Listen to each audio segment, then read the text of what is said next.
मुझे तो उड़ना आता था, तभी मैं पंगे कर रहा था, मुझे पता था ज्यादा क्या करेंगे, नीचे फेंक देंगे तो मैं उड़ के निकल जाएगा।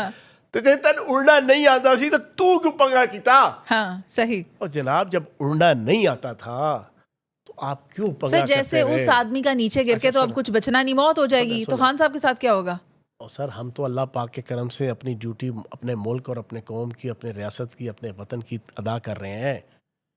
हम तो पिछले 3 साल से, मैं तो फ्रंट फुट के ऊपर पिछले पौने 2 साल से पार्टी छोड़ के घर में नहीं बैठे या फवाद चौधरी की तरह आहें नहीं भरते वापसी आने की, और हर दफ़ा जलील होते हैं हर 6 महीने आए बाद। तो थे, एक दिन नजर तो आए थे हमें आईपीपी के उस इजलास में, पहले मैं वाले, वही कह रहा हूँ फिर ना, उसके बाद मैं वही कह रहा हूँ ना, फवाद चौधरी साहब की तरह हर 6 महीने बाद कभी बानी तहरीक इंसाफ के हाथों, कभी बुशा बीबी के हाथों, कभी इनके बाहर के जो बोने किस्म के ओहदेदार हैं पीटीआई के, उनके हाथों जलील होते हैं, कभी उनकी सोशल मीडिया टीम के हाथों। हमें शौक नहीं है।